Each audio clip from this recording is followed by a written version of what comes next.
Hello, and welcome to the fourth episode of Pop Culture. Today, I have a pretty cool guest. I'm pretty excited. I've seen her all over the comic scene, and she kind of took it by storm. Amazing personality, right? And so I was watching, a Pops fanzine, and first saw her pop up there, and then the next thing I know, she's on like with Shane Davis and Dan Fraga, and just tearing up the field. An extremely good showing on a first campaign, closing at 17,000. Currently in demand, reached $30,000, 917. And you know what? It'd be nice. I would think she's gonna hit 31. She might hit 40. We don't know. Campaign's still rolling, but you probably want to get a book before she decides to close it out. Here is Irene. Rainy Draws. How are you? Oh, I'm good. How are you? Oh, I love your energy. That's probably why you did so well, just right out of the gate. Oh, I'm excited. I'm doing what I always wanted to do. So yeah, of course I'm excited. No, you have a really powerful property going right now. It looks like it's off to a really good start. What I like about it is that I'm a big Dungeons and Dragons fan. Like I grew up on first and second edition. I know that's a little foreign to your generation, where people are more into like the 3.5 and 4 and 5th edition and Pathfinder. Yeah, well, we play Pathfinder. We don't. I played like one 5th edition game, and I was like, this is too easy. I'd like some torture. See, I haven't ventured into 5th edition because all the books are like $50 for some insane reason. The books used to be like $25, which is like doable. And then the other thing is I don't like is that Wizards of the Coast took a bunch of fictitious books that were within the game system, and then turn them into actual supplemental books for you to buy just for them to profit more. And it's just oh yeah, well, of course they would do that. Well, that's why I like Pathfinder, because all the essential material is just free. It's online. Yeah, so I like that. And I mean, I would pay some money, but $50 is too much. No, it's a ridiculous price because when you go to the classic book, I'd pay $50 for like a second edition book in a good condition because it's a hard to find book. But like a brand new on the shelf $50, that's a price tag too far for me. Yeah, that's too much. Especially when you have open source, and then there's other systems. I mean, there's GURPS too. That's another one that you can have a lot of freedom with, and pretty much every other edition is just online. Like you can get all the books and character sheets and whatnot. Yep. I concur. Pathfinder has, we just like the system more because, some people don't like it because it's complicated, but we embrace the complexity because I like that there's more freedom because with more nuance and you have to do more math, but yeah, you can customize your character so much more and the world is so much more real. So I like playing like that, and it helps me learn to write, and tying into comics and stuff. I feel like a lot of people who are learning to write or have trouble getting into characters and stuff. That's what I do when I need to get into characters, or I can't figure out a character. I build it in Pathfinder and I play it, because then you have to really put yourself in a character's shoes. So. No, that's my favorite part is the role playing part is if you're in a really good group, there should be very little language going on about what movements you're doing. It should be more character talking back and forth to each other and interacting. But you have to have a good DM or game master, and that's hard to come by sometimes. That's true.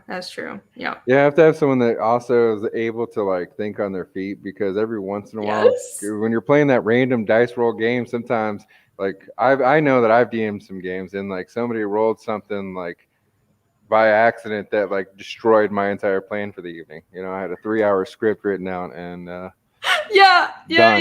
in 5 minutes. Yeah, that does happen. Well, I don't DM because I just know I have enough obsessions in my life. It's a huge time sink. Writing your own book is basically like DMing your own story. Oh, no. You didn't just write your own book. You created a world and language. Yes. A language that we can actually check out. If you check out Feindish, Feindish Comic, FeindishComics.com, you can actually check out the entire world. She drew an entire world map. There there is no stone left unturned. Yo, Yeah, well, there's still so much more to the world that I haven't shown yet. This is just the basics. So I have the world map but that's not the full world map, but I'm only showing what like concerns the main part of the story. And I have the language up there. I wasn't going to reveal it, but then people really loved the idea that I built a language. So I was like, okay, fine, I'll put it on the website. But there's like the magic system isn't on there yet because I want to reveal it with the story. I don't want to just like give it all away because I want the story and the characters to come first. So when it becomes relevant to the story in the comic, then I'll put some more information on the website as it naturally develops. But yeah, like I just figured if I'm going to do fantasy, I should go all in. I shouldn't like I didn't want to do something that's, because part of what keeps a property interesting is you readers want to be surprised and you want to keep them on your toes. And the way to do that is, I didn't want someone to know what to expect with my book. It's like, yeah, I wanted to understand the character arcs and like sort of have an idea of where the characters are going, but at the same time, you don't know what to expect with the world. You don't know what the magic system is. This isn't just Tolkien-esque fantasy. It's not even just something that's like I'm drawing my D&D campaign. It's not like that. It's inspired by Pathfinder, but I decided to build my own world because I wanted to create something new and have give the readers something really fresh and really original. So yeah, here's our world map. Yeah, your entire this is insanity. Like you can zoom in on this thing. Look, there is all these towns. Like you've created entire continents. Yeah. And this is the thing that you've actually take the time to do some cultural study so that while these are new fictitious people and societies or whatever, they're based off of historical relevance, which is amazing. Yeah, there is. I've mentioned this on some of my streams. It's like buried in some stream somewhere. But basically, most of like the continent is where the story starts out. I'm really into ancient cultures, and specifically through the avenue of linguistics. Like I love languages. So for like the main continent where we start off on, it's all ancient Indo-European cultures, and that's it's sort of the way I divided up the cultures. It's like branches of the Indo-European languages, and in the south, there's a part of the southern continent is the Semitic languages. But that's sort of how I think of like it's not just one specific era in time. It's not like I'm just taking like 800 AD, but this is my fantasy world. Like it's the same cultures imprinted on a different map. It's inspired by ancient cultures in our world around around roughly pre-medieval to like a pre-medieval era, but it's also a fantasy version of that. So because again, I want to keep people on their toes. You do realize that like the evil Twitter peoples are going to come after you and say that you're a shill, ma'am. I'm a shill for what? You're a shill for Comicsgate. You've created this fantasy book, and it's obviously out there to cause a ruckus. Cause a ruckus for what? Me creating something. This is my dream project. Me creating my dream project is being a shill. You know what? There are just haters gonna hate. Haters gonna hate. There's always gonna be people that want to like read something else into your intentions. I'm just making a comic, and I found the people who want to support indie comics, and that's the people I'm going to talk to. I don't care what crazy people on Twitter say. Yeah. Well, that's good. That's good because this is amazing. Like people are really gonna miss out if they don't check it out. Like here we have an entire pantheon. Like we have the deities for the world. We can contact it. We have merch. Oh yeah, I have some merch up. It's not much because honestly, I have a t-shirt. I just want to make it for myself because this is back when I was expecting to do conventions before like the world ended. So I just made a t-shirt on like Redbubble for myself, but I don't have that much merch out.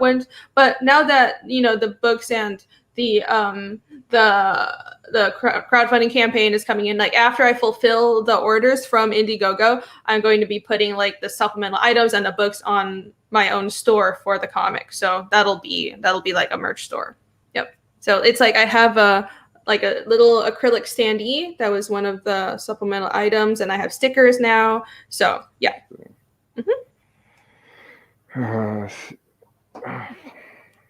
This is insane. So how long have you been working on this project? This is the part that people need to understand. Like this is not like a fly by night situation. Like you've been putting a good like amount of time into this thing. I've been working on this for it's like 3.5 years. So it's not quite 4 years, but it's about 3.5 years. So I think I started around like 2017 or 2018. 2018? Yeah, around that time. So I was actually still living in Taiwan at the time. And long story short, I have been working in animation and games for a long time. And then I realized I really miss comics because comics was my true love. And I decided to quit doing gaming and animation and try doing comics full time. And the only way I could make a living doing that was working for Marvel. So I did that for a couple years and realized I still wasn't fulfilled. And I knew then that what I wanted to do was create my own project and do something that it was the project I wanted to do was something that a publisher would never like. I couldn't wait for a publisher to give me the chance. I just had to do it.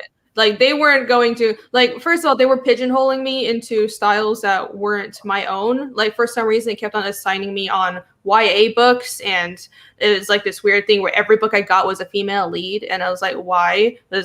I'm cool with that, but why every single book? It was really weird. And also, why would you put me on kids' books? Look at Feindish. This is the kind of stuff I like to draw. So why were they putting me on kids' books? So it was like a weird situation. And I just decided, you know what, I'm going to save up and I'm going to move back to Taiwan where I can, like, my family's there. I'm from Taiwan, so I can live there for like dirt cheap. And I'm just going to literally go on a sabbatical and build this project that I really want to do. So I had an idea from playing Pathfinder, like a sort of an idea of, it was like just an image in my head I had one day of a hunter comes across a corpse in the woods, and only this one person who found the body knows what kind of monster killed this person, and then the mystery unfolds from there, and it's tied to his past somehow. And like, I went through so many drafts at the beginning, but that was the core concept. That first scene that you see, it's in chapter 1, that beginning scene where they find his body in the woods. That was the idea that I built everything off of. And over the course of like 2 years, I built this whole world around like, how do I make this world interesting? How do I make this character journey compelling? And what do I want to say with this story? Like, and I know this is going to take a long time to draw. So what kind of things do I want to put into it where like, I know I can work on this for 10 years, right? Because it is going to be a long-term project. So that's what I hold myself up. I wrote down the entire thing, and then I did the first chapter and I put it out, and I wasn't expecting much of it, but it's done very well so far. That's so thank you. You came out like blasting out of a cannon. It's pretty amazing. Like, to put it in perspective for people who are not familiar with CG, like a first time campaign usually like 3,000, 5,000, 7, like on a really good like first time go usually. This is completely, I mean, with the exception of like your Ethan Van Scrivers or like people who are giants in like industry with 20 years of experience or something. Like Irene came out of a cannon and shot. She closed at 17 on the 60 days, right? You did 60 days? Yeah, I did 60 days. Okay. And now she's in demand, and in demand she's went up to 30,000. She's about at 31. And I suggest everyone back it because it's really an amazing product. Now, what's funny about the campaign is that Irene had this one tier up at the very beginning, and she did not put a limit on it. And so it was a wood burning tier. And she has the dopest, like these like wood burning like beholders and stuff on these things. How many did you end up selling before you had to cut it off, like shut it down? I was gonna cut it off at 50, but then I wasn't watching the numbers, so I have 60 to make. 60. So, yeah, I think you advertised that on Shane Davis's channel of all places. Like, it was like, oh God. Yeah, I don't know. I should have put a number on it, but I didn't. Again, I was expecting my original campaign goal was 3,000. So I was like, oh, maybe I'll get like 20 orders of this and I can handle that. But then I got way more than that and I had to cut it off. But now I learned my lesson, and I'll probably bring them back for book 2, but I'll put a limit on how many I do. Well, the cool thing right now about your book is that it's in demand and it's printing. And so like if you ordered the grayscale copy, then you can get it. You're going to be getting it here pretty soon if you haven't gotten it already. Yep.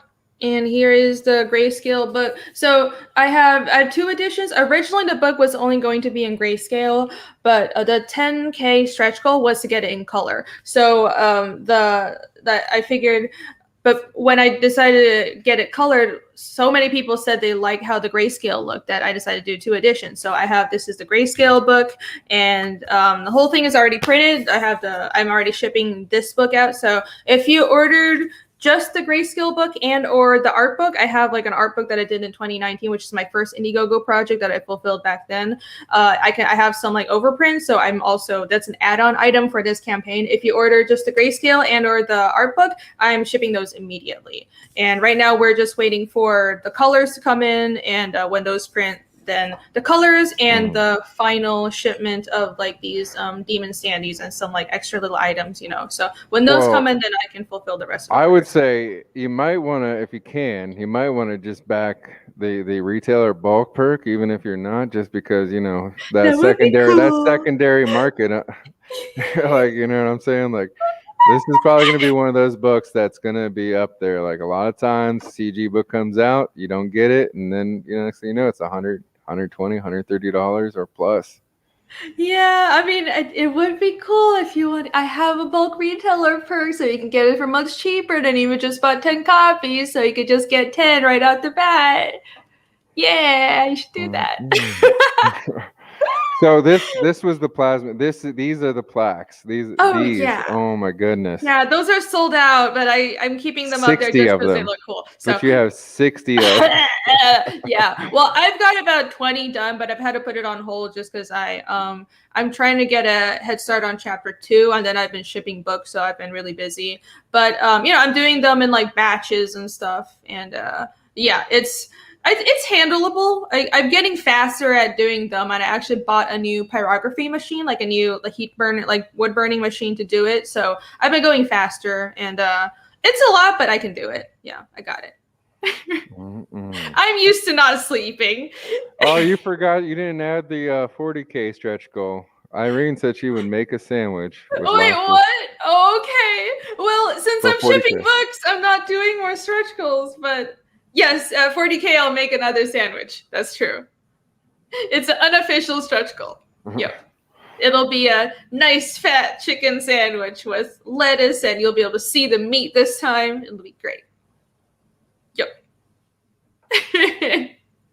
So get to 40K and I'll make a sandwich. So you have like people notice that you have like kind of like a manga style to your art, not completely, but like kind of a little bit mixed with like this D&D aesthetic.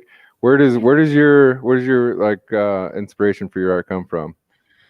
Well, again, I grew up in Taiwan, and so basically all that we had, especially when I was growing up, but even now, it's manga. And I actually didn't even know American comics were still a thing until I moved to the States when I was like 17. So I grew up with stuff like Case Closed, or Detective Conan, and like I was kind of a little after the Dragon Ball era, but like Dragon Ball and Naruto and Bleach were coming out when I was in middle school. So, and then like Battle Angel and Gunsmith Cats, and so I grew up surrounded by manga. And the way manga is in Asia, it's probably kind of hard for Americans to comprehend how saturated it is, because I picked up manga just because at like doctors' offices and like dentist offices and like just like anywhere you go, they would have manga just sitting around in the waiting room for kids to read, or even adults to read, because you have like josei or seinen comics, and that's for adults, and there's manga everywhere. And so I started reading manga that way, just waiting around the dentist's office when I was like 9. And then when I was old enough to walk to school, between my house and the school, there were 5 manga bookstores on the way, and I would end up going there after school and just sitting around with some bubble tea and reading manga. And I always had a sketchbook. I started keeping a sketchbook in middle school. So I would go there and draw and read manga, not do homework, and my mom would get pissed at me. But that's how things got started. And I would start making up stories and drawing in the styles that I was seeing. And I knew then that this is what I wanted to do. Nobody would ever guess that you grew up in Taiwan. You have like no accent whatsoever at all. Oh I well, my think. dad's from New York, so Mhm. I grew up speaking English. So yeah, I am also American, but I didn't grow up here. I like dual citizenship. So yeah. They made sure I learned English because, it's like, if dad's American, you have to learn English. But yeah, I I mean, didn't grow up here at all. I think that's just like an Asian culture thing to make sure you have multiple languages. Like Americans are just lazy. Like we just don't learn secondary languages. Like I mean, I lived in California for 15 years and worked like a bunch of construction jobs. And worked with a lot of Hispanic people. Never. I only learned enough. I learned enough Spanish to know when people are talking shit. That's about, like I wasn't conversational with anyone. And Oh, really? yeah, it's Oh, just lazy American, like just the rest of the world. This is the thing. The rest of the world will speak English. Like almost anywhere, even in Japan, everywhere I've ever really went, like I haven't yeah. encountered an issue like where I only speak English is a problem. Yeah, you can well, in Japan, in most places, honestly, is like in Japan, regular people don't really speak English, but you can find someone that speaks competent English if you just like ask around enough, is the thing. So you don't have to learn the local language. Like it's just like, I guess it's an American privilege that it's the lingua franca of the world. Like it's the business language of the world. So I don't know. I feel like it would be cool if more Americans learn a second language, just because I love languages, and I think learning languages helps you think in a different way, and it pushes you to think more conceptually and problem solve better. And that's what, like, even though I grew up with like 3 languages, I'm learning more languages now, and like it really keeps your mental state clear and helps you Yeah. continue learning as an adult. So, but it's if you don't have to learn it, I understand. Not everybody has the time. It's really, really time consuming. So well, my thing with people that speak several languages is like what is your brain thinking? Like what language, what are you translating when like a lot of people speak a lot of things. I know a lot of people speak English all the time, but their brain is thinking in Spanish. Well, for me, it depends on the subject matter. It's like if the person before me speaks English, I speak English to them all the time. I'll be like, should I say this to them or that? I'll think of it in English. But sometimes it depends. Like sometimes if I don't know, if I'm really mad at something, like the first curse word in my head is Chinese or something. So it just depends. And sometimes it's conceptual. Sometimes it's not even a word. So So what? Okay, so not having like a background in American comics, was that interesting for you working at Marvel, like coming in and then like just because of like maybe some of the cultural differences, like with maybe even things like just like the way you like insult people or compliment people. Not really. I think when I first moved to America, there was a bit of culture shock because even though I went to American school and I spoke the language, like first of all, I moved to like deep South America. Like I was in Savannah, so I went to SCAD, and I was like fresh out the boat. I landed in Oh, that Savannah, was and good culture shock for you there. it was like total culture shock. Like it's like I've been to New York a bunch of times. My dad's from New York, so I can understand people from New York. But deep south, I couldn't understand anybody for like 3 days. It was hilarious. And so it was like a lot of things weirded me out where, well, now I was like kind of an adult, not really, but I was on my own, and I wasn't used to people asking me how my day was, because you don't do that in Taiwan or in Asia. Like people just you're at the store, you just like give them your money, you're like, you don't talk to people, and people would ask me how my day was. And I was like, In the South, everything's a conversation. Any kind of I interaction is a know. conversation. Right, because in East Asia, it's a very introvert culture. So I had to like bring out my inner extrovert and like learn to embrace that part of American culture. And it took so long to get used to, but I managed. But like by the time I was working for Marvel, which was after college, then that I gotten pretty used to American culture, so it wasn't like that much of a culture shock. I think, and like I went to school for comics. So I majored in sequential art and I minored in animation. So like I learned the American comics workflow while I was in school. So there wasn't like a huge problem with, well, what is this script? What do I do? What do you mean by like I need a colorist? Because like in manga, the workflow is totally different. You don't have a colorist, and the way they do scripts is also totally different. But it wasn't that wasn't hard to adapt. I had a to. Japanese friend. His dad ran the factory in town, like one of the Japanese-owned corporations, and they moved his family out there, and he was like the baby or whatever. And he would get, they would go to like the Asian market or whatever, and he would get the Japanese like Shonen Jumps or whatever, and it was just like a phone book almost, but like different colored pages. Like it'd be this section would be green, orange, purple, whatever, and then like all these different. But there was a lot of stories. Like the one thing that I really liked about like the manga books, like the shonen, was that it had like there was all kinds of crazy stories in it. Like you really didn't know like what you're gonna find. Yeah, well, it's still, I guess they divide the stories not by subject matter but by audience group. So that's why you have like Shonen Jump, but that's just for basically that's the target audience is mainly teenage boys. But within Shonen Jump, you can have horror, you can have comedy, you can have slice of life, or you can action, superheroes, sports, anything. But as long as the target audience is that age group, then that's what you'll find in Shonen Jump. And there are some books that are some like, because there's a lot of monthly magazines, but like Jump is just the most like internationally known one. But there are some that cater more towards horror, and there's some like Young Animal, the one that Berserk is published in. That one is like strictly seinen, and that's aimed at adults. But like, I guess if you look at manga in general as an entire medium, there is just more of a variety of genres and subject matters compared to American comics, and I think that's something that American comics can improve on. you could see like one comic book would have like a bunch of characters that were vegetables and be super cartoony, and like another book would be like some like samurai or something, like something that would probably ring more for like American kids or whatever, but just. And then then there would be like there was this weird one I remember where it was this like trainee kid that kept getting beat up. Like every story, like he would like go on a date, he would be dressed up as a girl, he'd go on a date, and he'd get in some situation where he got beat up at the end of the story. What? I didn't even know what that one is. See that, like, there's so many wild manga out there. I think there's people know about the manga that's like I don't know if it's a manga, but it's an anime of like.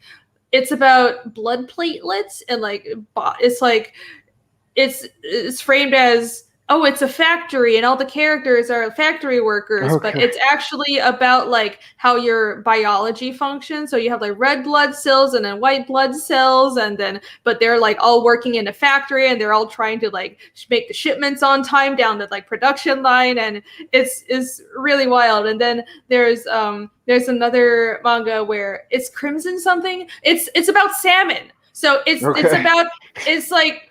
It's not anthropomorphic. It's just salmon, but they have like anime faces. It's the funniest thing you've ever seen, and it's about this family of salmon trying to swim back upstream. They're hard. They're like terrible and hard-hitting journeys to go back upstream to their birthplace so they could go and mate. And so it's like they make it like the most epic journey up the river, and it's about freaking salmon. So there's manga about everything. Absolutely everything. Well, that's the thing, you're like modern comics, like as they've come, has become a checklist, and it's like this thing. Like, there's a certain point where I just think that the SJW stuff is going to go so far it's going to be impossible to produce a property because, like, every property has to have everyone represented, right? But then only the people who are those things can write the voices for the things that they're representing, right? So, like, each comic book would become a team, right? It'd become a committee. You'd have to like. And then who would be in charge of the whole thing? You would need someone to direct that, but then you'd have to have a team of people to be the director so that you would have a fair representation, right? Like it would be the most exhausting, laborious thing possible to like sit there because for some reason, if you're not of that age, gender, orientation, or ethnicity, you cannot write for that person. You can't write that character.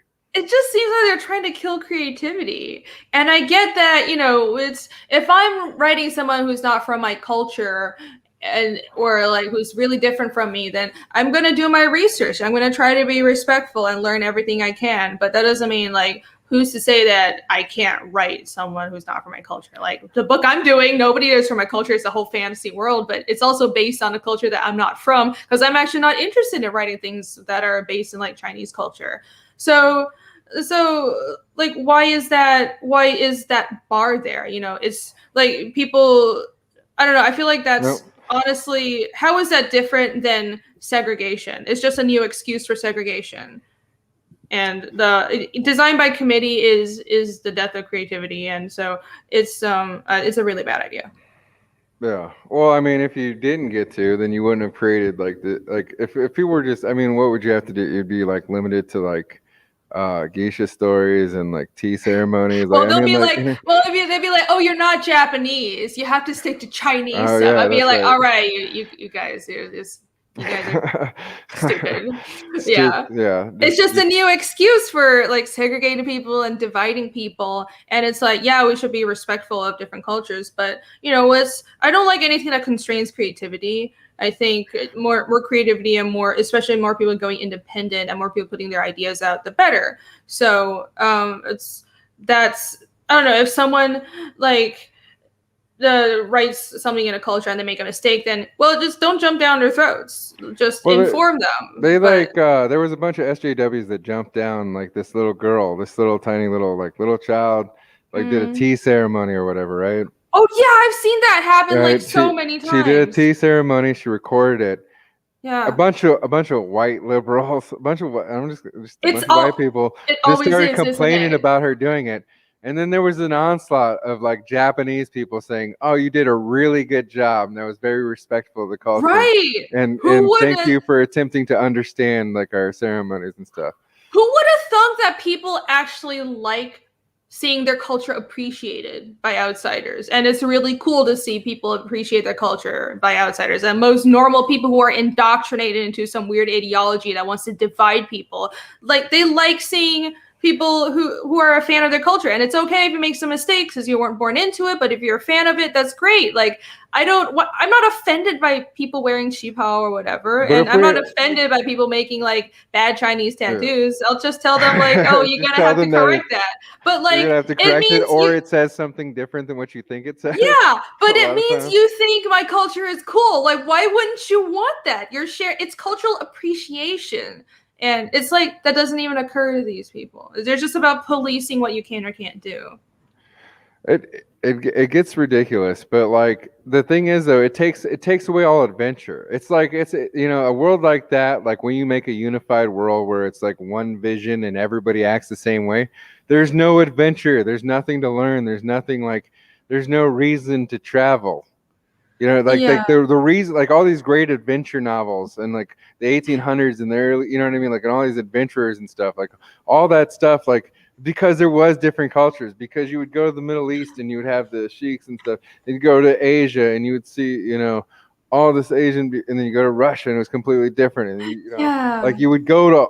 There was a time frame like where there was a modern enough for like pictures and newspapers to be written, but the world was still had its separate identity, and you could travel and like experience all these like different cultures in different ways.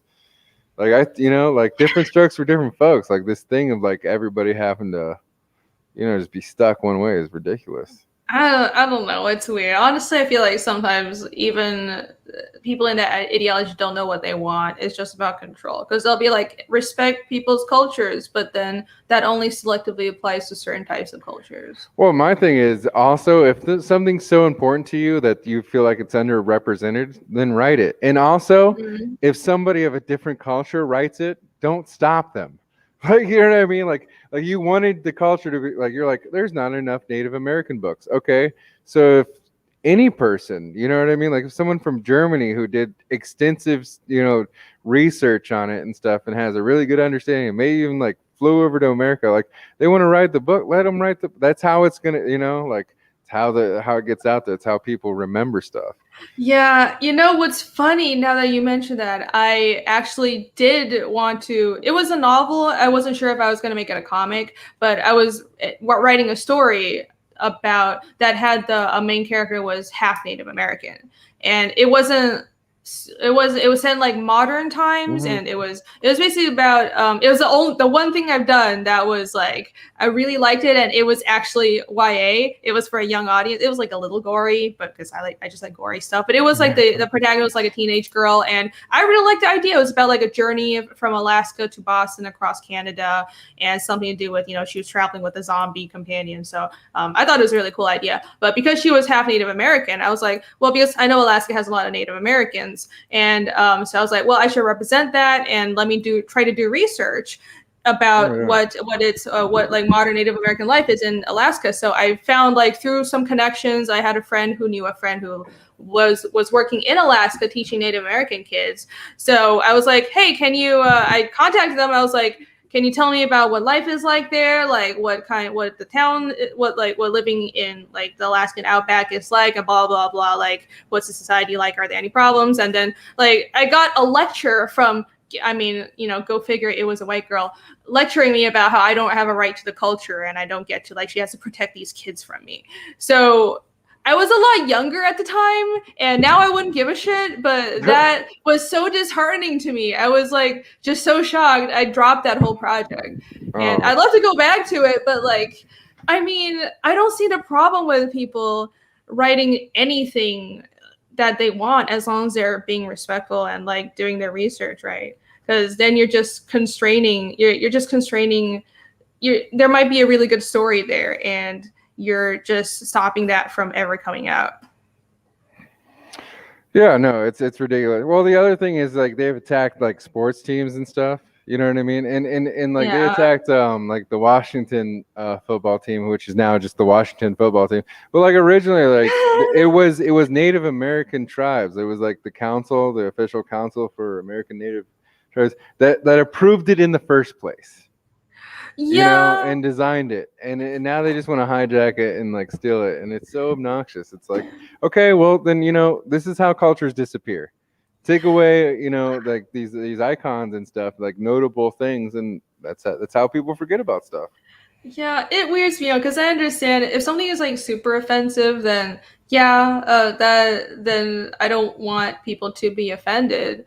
But at the same time, it's not like you're this like bunch of people on Twitter speak for everyone in, say, Native American culture, everyone in Asian culture. Like there's so many instances of I saw people telling me, oh, this is so offensive to Asians, and I was like, I would hear that going around the internet, but the thing that they were talking about didn't offend me. And it seemed like it was a lot of, people on Twitter and like American-born Asians who kind of have American sensibilities or modern American sensibilities that were saying, oh, this is so offensive. But like Asian-born Asians weren't offended. And it's like the certain famous instance of somebody very well known in American comics using a Japanese pen name. Like, that's not offensive to most people in an age. Like, why would that be offensive? Like, but it was crazy people on Twitter who were saying, oh, you have to stay in your lane, and it doesn't matter if you speak the language, it doesn't matter if you know the culture and you've lived there, and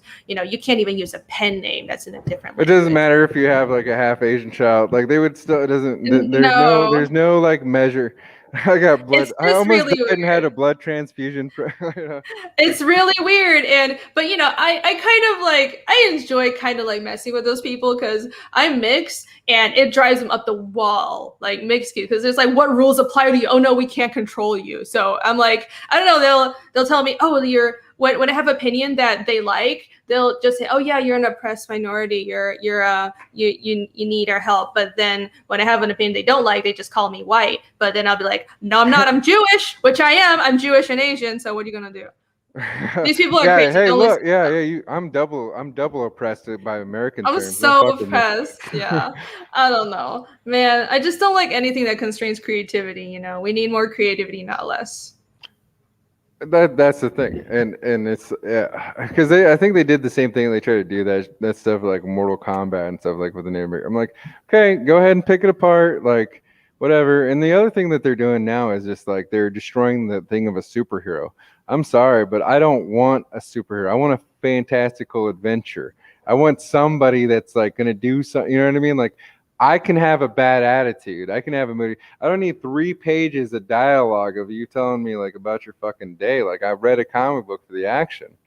You know, Yeah. like I'm looking for adventure. I'm looking for something like, you know what I mean? There's all kinds of different comics, but it's just like when you're sitting there just telling me like a bunch of stories and stuff and like, oh, and now I'm a new character like this. Like, it's weak and lazy, and they're trying to destroy like all the stuff that's good, it's just I don't think it's gonna work because thankfully I think that the world is gonna have to work together here, and what's gonna happen is that different cultures are gonna help each other like keep each other's culture. So like with the manga Mhm. thing, like comic books are kind of going SJW, right? And they're trying really hard to do that, but they're most parts failing, and for the most part failing on it. We see the diminished sales. We see like the bloodletting happen at the major companies. Manga is killing it. We see like every month top 20 graphic novels, It's all manga. all It's manga, all manga. It's all like crazy. just Love to see murdering, it. Yes. just completely murdering, and that's like, you know, so like I think that because like manga is holding true and because these cultures are holding true to their stuff, like eventually that will help us get back to center, help America get back to center on their comic books, because it's that, or we'll see. The other thing that I think will happen is, or may happen, is just we'll see the death of DC and Marvel as like comic book publishers. You might see like little books for kids and like, you know, like quick easy stuff to market through Disney or whatever in movies Hmm. till like that ship runs out. But Yeah, then well, I don't know if like DC and Marvel, I don't think they're going like, oh, they're gonna die out. But I am really worried that Warner and Disney are going to cut the comic division or make it just like barely essential just to keep the properties. Because we know the comics divisions don't make money. Like Disney makes money off the theme parks, and Warner makes money off the movies, and I don't know, it's worrisome, but it's not like I'm hoping for that. Like I'm not a big fan of superhero comics, but I don't wish for the death of superhero comics, but I think it just seems like that's the trajectory of things. And what I do wish to see is more indies. So I think it would be great if American comics became more of the indie market, and whether it's like a bunch of small publishers or crowdfunding became like the major heavy hitters. I think that would be awesome because that's the model that again we people can branch out, and it's not just the market won't be dominated by just one genre and a couple of large companies because that's over centralization. I think the crowdfunding is important, and I think that like, you know, with the death of like a bigger company, like in the way that we knew it, like I mean, I'm not saying that DC or Marvel will ever go away, because I think that there'll be some kind of entity. Like there's just,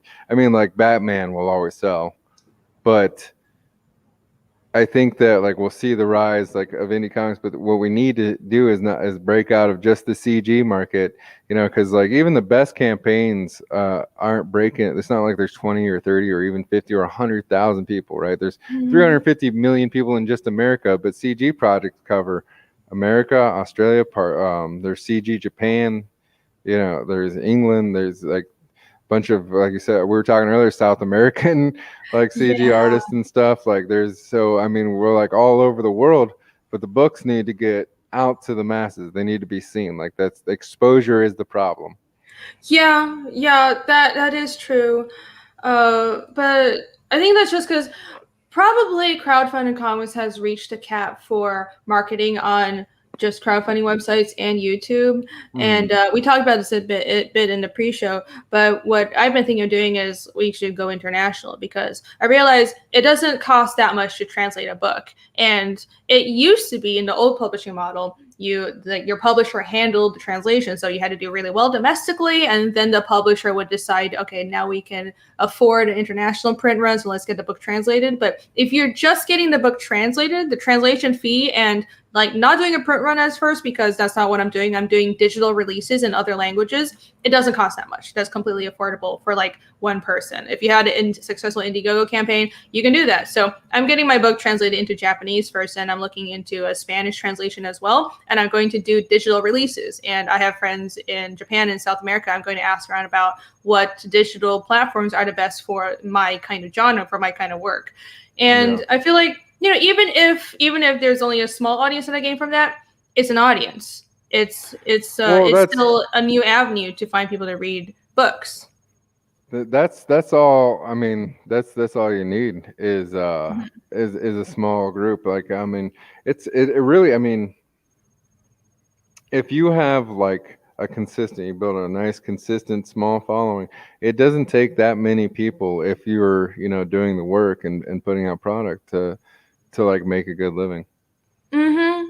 Yeah, I think so, but I don't know. Like to me, I, of course, it's I'm really happy to see how well Feindish has done so far. I mean, I wasn't expecting it to have done this well at all. It was like it's the first comic campaign, whatever. I'm expecting to make like $3,000, but Well, I don't know. like, I mean, okay, so she's being super modest right now, but she went on Dan Fraga's channel, and I don't, not everybody may be familiar with Dan Fraga in my community, but Dan Fraga was a comic book artist, like in the industry. He's also like worked in like TV. He's been a director on all kinds of different things, and he's an extremely fast and amazing like artist. He does his like different like Fragtober and stuff like that, and we were doing Fraga June, I think it was Fraga yeah, June, uh-huh. and Irene comes on and just murders. Like, I don't know, what do you guys have, like an hour to draw or something like that on the show? It was an hour. Yeah, and you have to do some kind of drawing incorporating a character and some other element, and I think it was Yeah. like bunnies and the Punisher. Oh yeah, I think I did three. So the first one was Punisher in a bunny suit. So that was the first one. Then another one was the Mobius style Silver Surfer, and then the last one was Savage Land Rogue. So while other people are like struggling to like sit there and fill in their drawings and stuff like this, like she's sitting there adding detail. Like there's only like three artists that move this fast. It's like that I've seen in CG. I've seen Dan Fraga, I've seen Dan Plagle, and Irene I draw am that not as fast. fast as Dan. Like I don't know. I feel Oh like no, no, Dan is a Dan smoke show. monster. Yeah, it's I don't know. It's like when I'm drawing my comic, I go a lot slower. Like, of course, I'm trying to be economical, but like I'm taking my time, get the expressions just right. So I don't know, but like if you should be able to like speed things up, and when you have to go fast and meet deadlines, you know where to simplify things and how to do like a pose that's easier for you to draw. So that's the way you have to think when you're an artist. Like once you've been doing this for a while, you learn like, okay, this I have a deadline to meet. These are the things I need to cut back on, and I can still cut back on these things but make the art look good, and that's the way you have to think.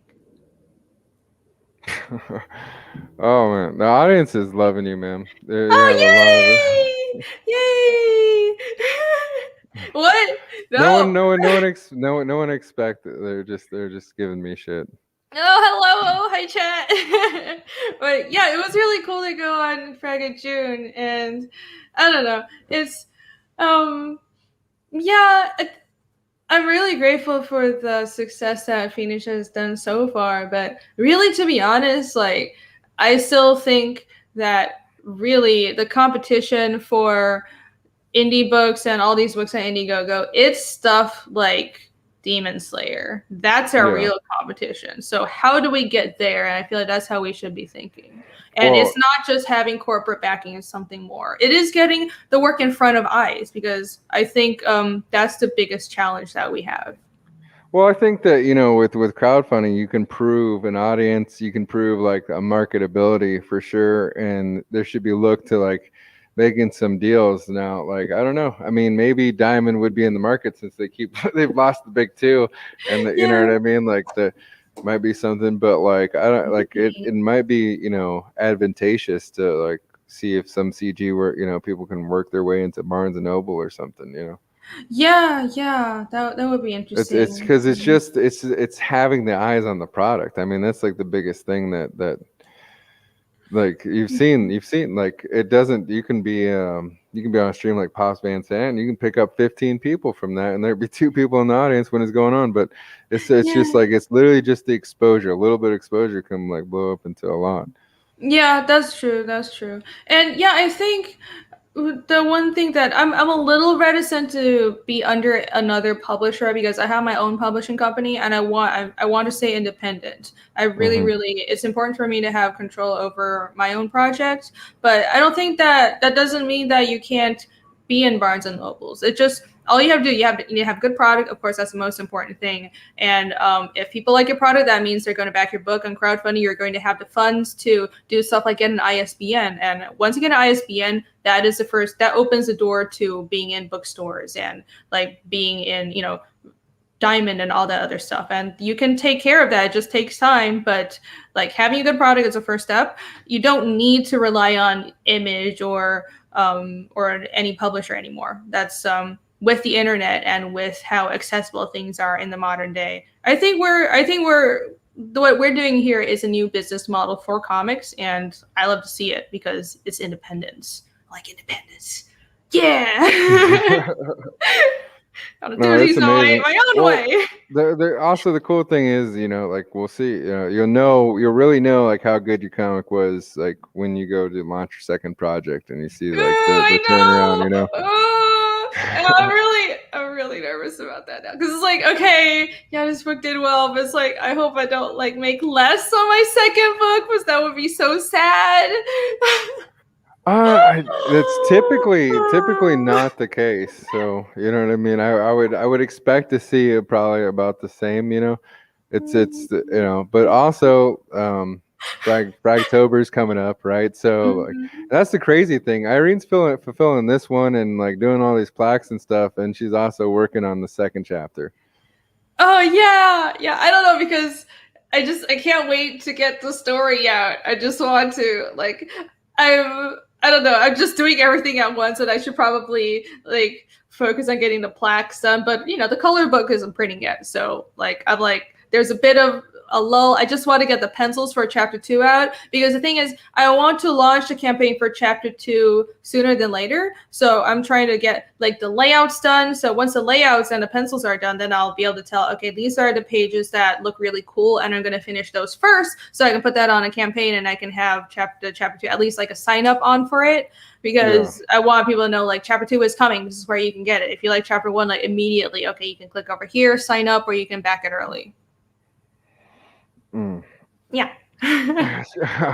the chat would like to know what your spirit animal is.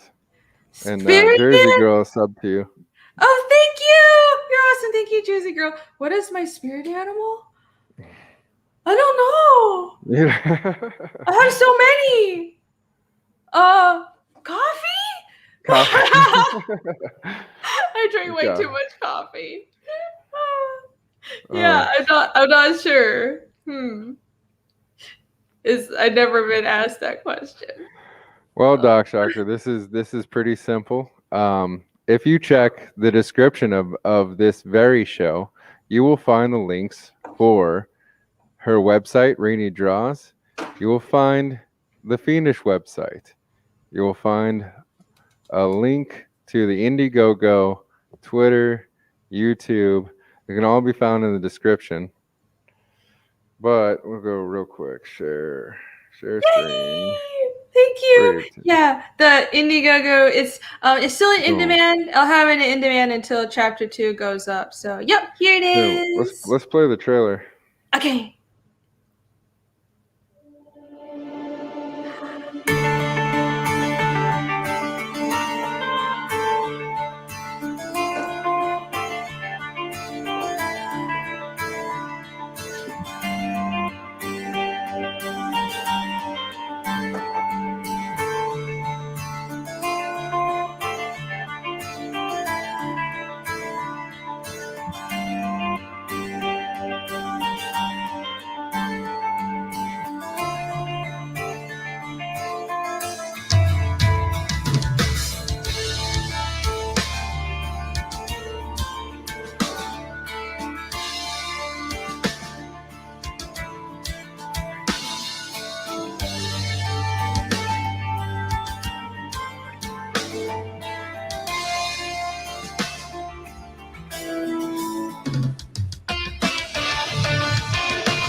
Boom.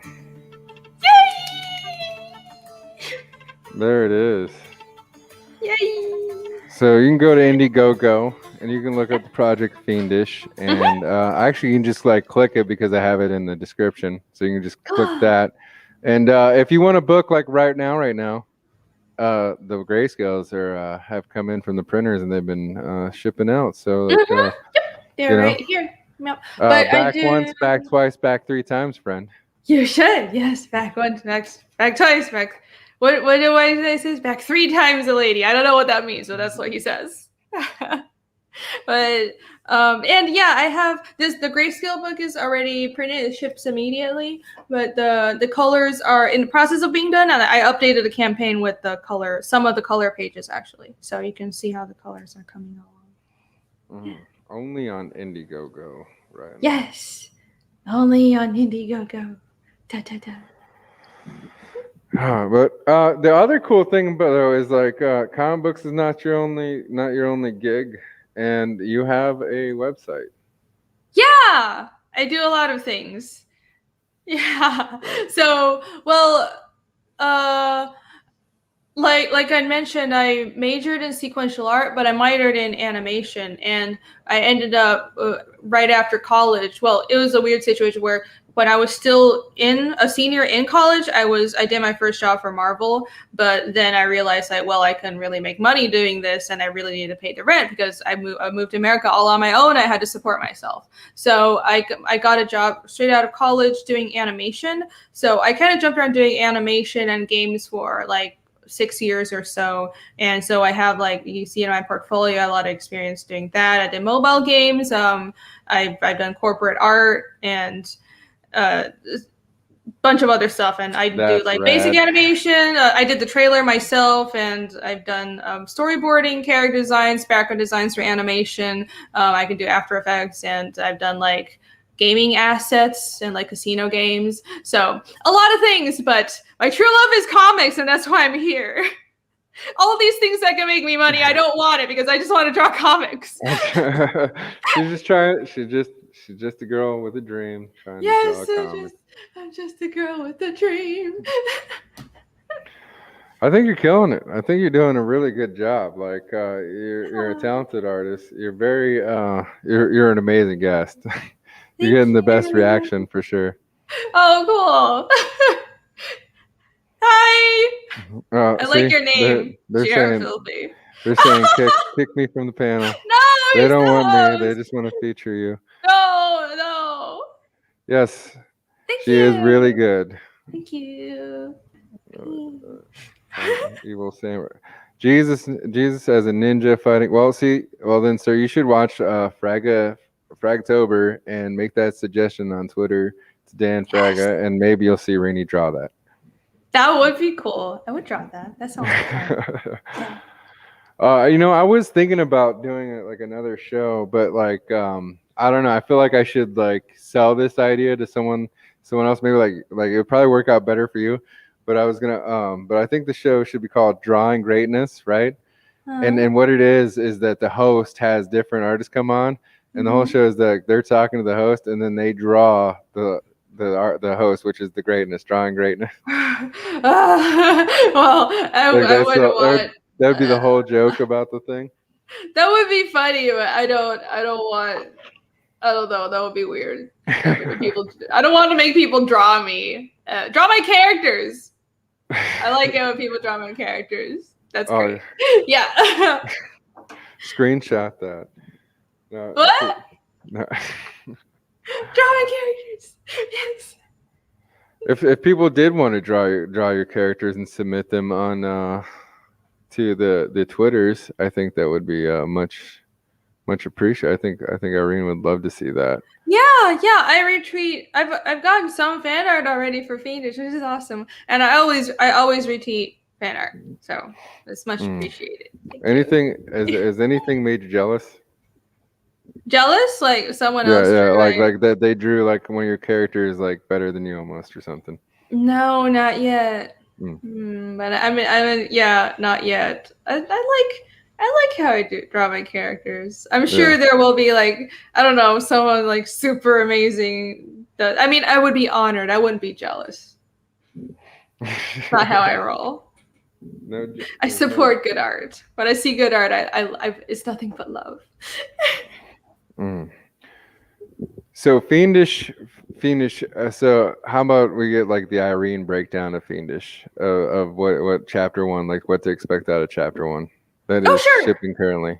Yeah, so the story premise is basically about a group of young men and women on a journey of vengeance against otherworldly monsters. And it's those kind of demonish, like technically monsters that you saw in the trailer. Those are the creatures that they're up against as far as we know. And chapter 1 is just the introduction to this journey. And my main character, his name is Casimir. He's like the light-haired guy that you also saw on the IndieGoGo page.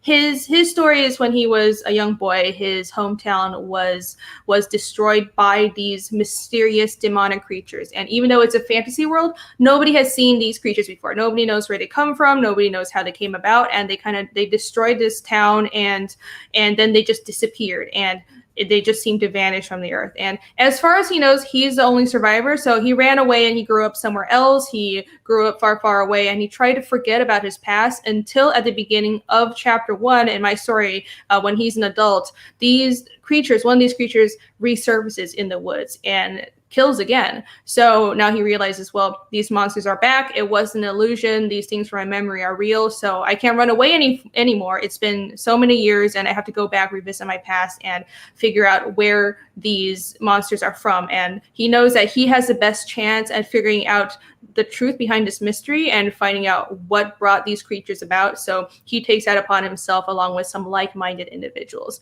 So chapter 1 is just the introduction to the story. It's very actiony. There's like a big monster fight where him and like his friend come across one of these demons, and I also introduce a couple of the other characters that are going to be part of the core group. So that's what chapter 1 is about. You just like get a feel for the world and get a feel for like a little bit of constructed language, and I have a sneak peek of the magic, like the magic casting at the very end, which was also a stretch goal to add 4 extra pages. So yeah, it's action, and it's just you get your first taste of this world, and I have like a bunch of world building material in the back. So that's what you can expect. And chapter 2 is the characters setting out on their journey, and that's what I'm working on right now. And one of the cool features about this is that there's a set of trading cards that have stats for Pathfinder. Yeah. Okay, let me see if I can I reach it? Oh my god.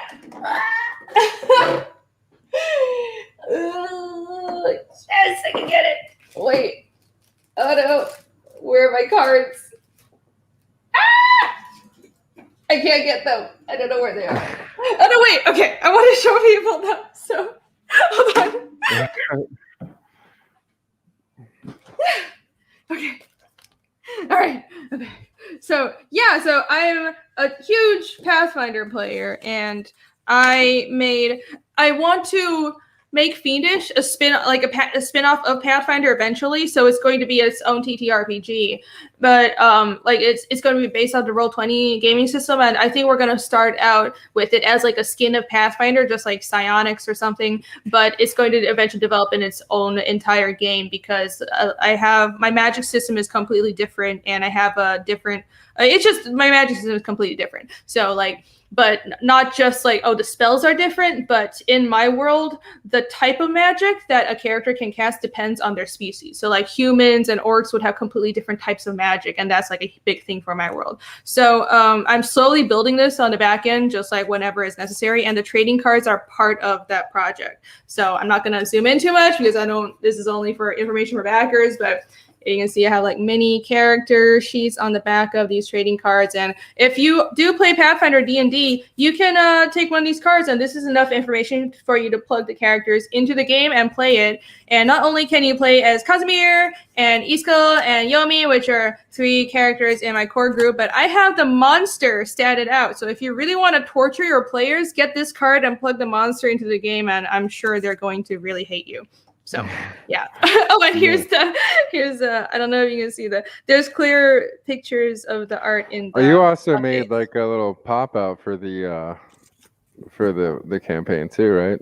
Yeah, but like a acrylic standee. Acrylic standee. Yeah, here, let me turn the monster. didn't turn the light down. So yep, and it's an acrylic sandy of the monster, and this is an add-on item that you can get. So it's that's on its way to me. I got these made in Taiwan, so they're being shipped to me right now, and I have like art on the base as well. So and I really like it. I think it's the cutest thing ever. But this is the demon that they fight in chapter 1, and you can get a little standee of it, so he can gaze lovingly at you on your table all day. Oh yeah, and here's the card art. Yeah. I don't know if it's very clear. This is actually I hired my friend AC to do it, but I colored it, so yeah, this is not really showing up well on the light, but you can see more detail of it on the campaign page. And yeah, and they have Pathfinder stats on the back. So yep, and this goes out to all backers get the cards. That's one of those things I was thinking like would be kind of cool. Is I know you talked about like, you know, turning it into a game or whatnot, but like maybe for the first one, like doing a little like, you know, those D&D starter kits, you know, where it's like it's got the character sheet and just like a set of dice and it's like a story to start you off with. Like that might be a cool way to do it, is like a little starter kit. Yeah, I could probably do something like that, like pre-made modules, something like really basic. Yeah. I don't know. It's a lot of because when if you give somebody something basic, they're gonna want more, right? Because it's like well, that's the idea, right? Right. I have the monster statted out, but then people are asking about, well, where's the map? Where can I actually play this? But it's like I can't really have people play in my world yet because I have to build the magic system, and then again I have to the mechanics are the same, but a magic system I have to like do new spells and it's elemental magic. So it's complicated. Chapter 2. Chapter 2. Chapter 1 so we can get chapter 2 so we can get to this full role-playing world. Yeah, I would like to. The plan right now is I want to release a little bit of like the trading cards will be every chapter. I'm going to have new trading cards. So as the characters develop and like I'll have new cards and new art, but also like if they level up, you know, I'll have the new stats in the back. And so every chapter I'm going to have new trading cards. But also eventually I'm going to slowly have like gaming pieces, so like 28 millimeter playable minis, and probably I'm going to start with acrylic ones, but if I can get minis 3D printed of the characters and the monsters, then I'm going to have those with the campaign as well. And eventually I want to build up to having a crowdfunding campaign that's only for the gaming material that's separate from the comic. But right now, of course, the comic comes first. I'm just going to have a lot of supplemental items that tie into role-playing games. Yeah. You're doing it all. You're like doing the most with all of it. I mean, I'm not. You can watch Irene play these role-playing games on her channel. Yes, once a week. Yes. Well, it's we're doing it every 2 weeks just as we're all really busy. But yeah, we started a Pathfinder series on my channel, so it's more of I just want to kind of introduce Pathfinder to more people.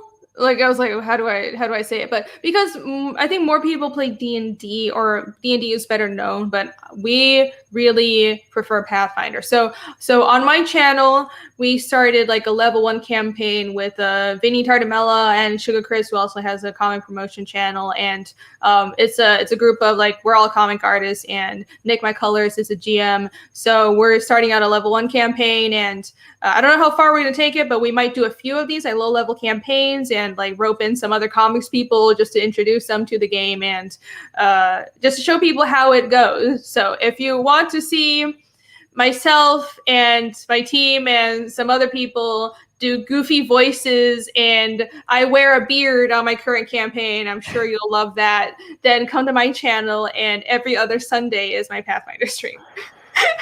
Yeah, well, you have an interesting group for this like like a mushroom. You have Vinny's playing a. He's playing a half-orc who's inspired by Alex Jones. Yeah. So it's a half-orc barbarian who's like, oh, the frogs! I have to kill the frogs!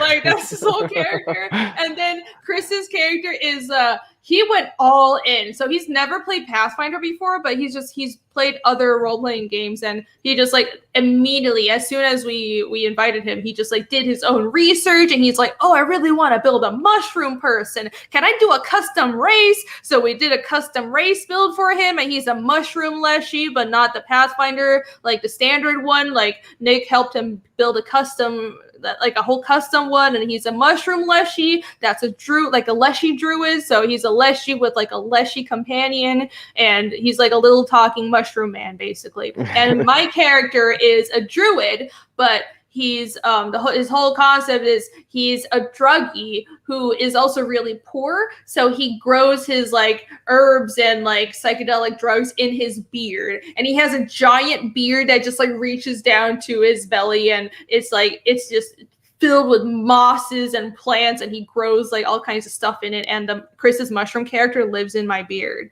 So that's our game. And then AC's character is a cleric who's a dwarf lady with a beard as well.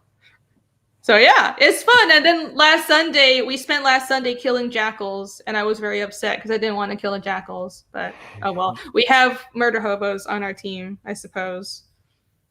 That was sad. Murder hobo.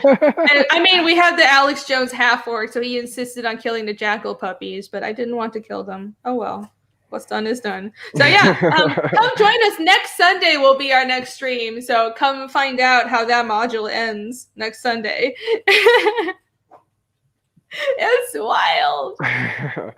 That's the fun part, right? Like that's the cool part of like the role playing games is like getting into the characters and getting into all the situations. Thank you, Skeletor the God. Yeah, it's like that's why I like role-playing games, because it's about learning to build a character. It's about understanding character, and it really helps you learn to act, and it helps you learn character arcs and world building, and I feel like that's helped me grow as a writer. So yeah, I feel like the more people, especially in the indie comic scene, that dabble in some like try out role-playing games, the better. I think it's, I want to spread the love, because it's something that I'm really obsessed about. And half the time, like on my streams, whenever I have my team on, we devolve into talking about Pathfinder. So I figured I should show people what it's all about. You went through a pretty detailed. You guys set up the character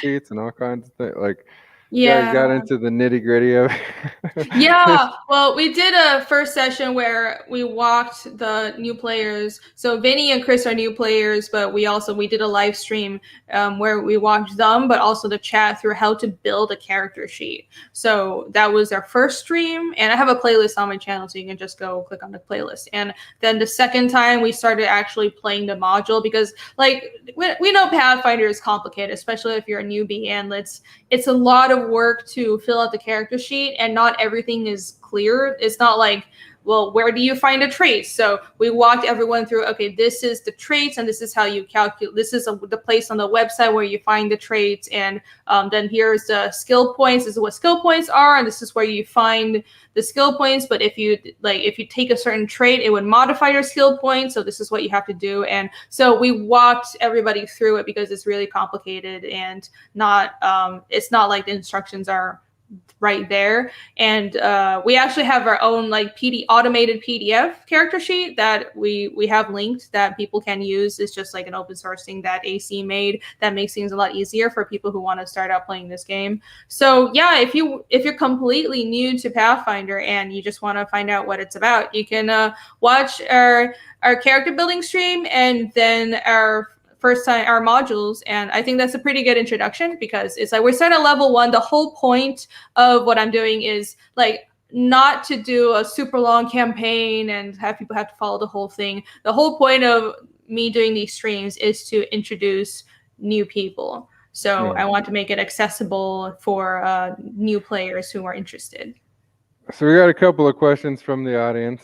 The first one being, what's your favorite band? Oh, good question. I think I have a lot of favorite bands, but I think Nightwish is my favorite. You got a favorite song?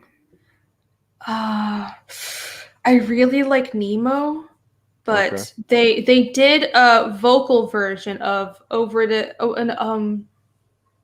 Yeah, I think Nemo is my favorite, but I also. Oh crap! What is the? I know the Finnish title. I don't know the English title. Okay, the Finnish name is Iraman Vimeinen. It's like Into the Wilds or something. Okay.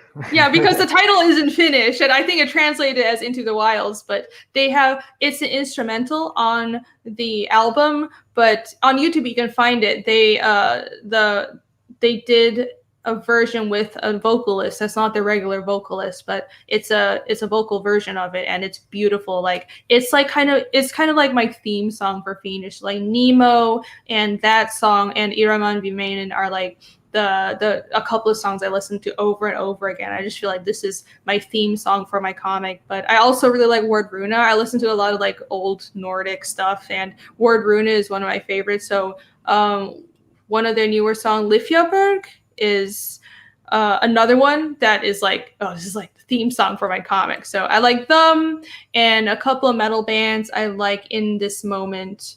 They have a lot of really good songs. So, and then a bunch of like Taiwanese stuff. I really like Jay Chou, and like I wouldn't put him as like one of my favorite artists. It's more of like this is what I grew up with. But I do really like Jay Chou. But like as far as bands go, yeah, I think Nightwish is my favorite band.